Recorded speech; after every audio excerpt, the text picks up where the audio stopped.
Welcome back to the Morning Blend. She's a rising star in the world of mixed martial arts, and she's not alone.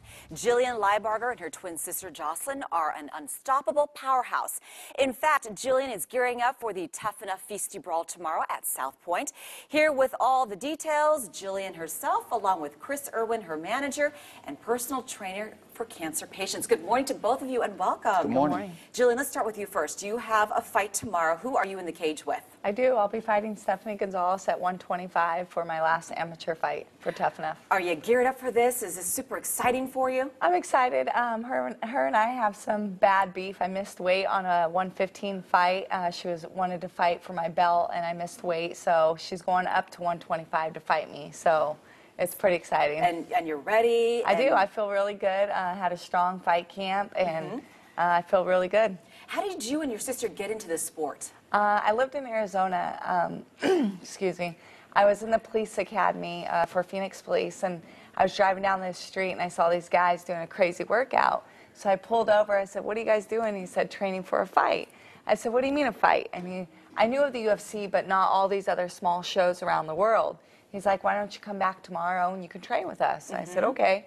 So my twin and I went. We couldn't even jump rope like a boxer for 5 minutes, and that frustrated us, being athletes our whole life. So I just kept going back, kept going back. 6 months later, they asked me if I wanted to take up my first amateur fight in Tucson, and I knocked the girl out in 36 seconds. Wow. After that, I was hooked, so I've been training ever since. If my twin sister and I saw that, we would just take off. Right?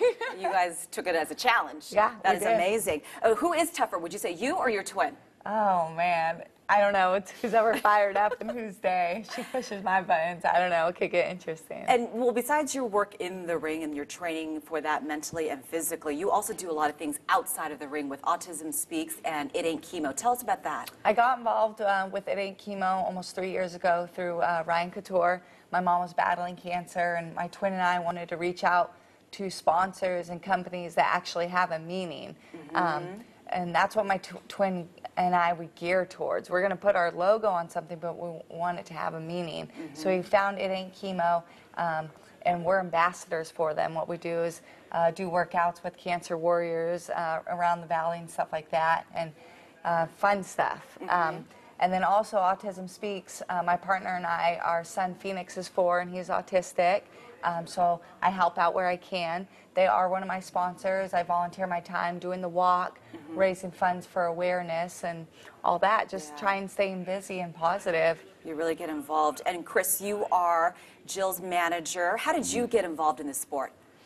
Well, I was in the Phoenix Police Department. One day I was driving down the street and these guys were fighting.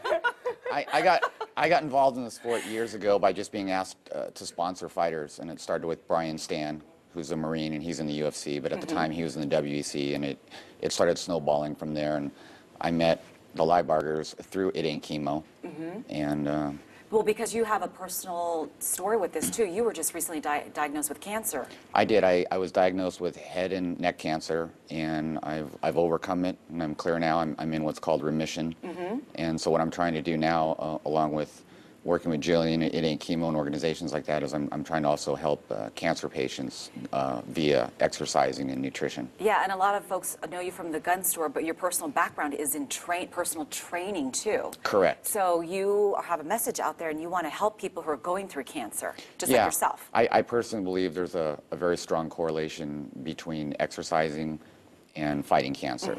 And I think there needs to be a little more research out there, but my doctors adamantly believe that I conquered cancer because I kept exercising throughout my treatments.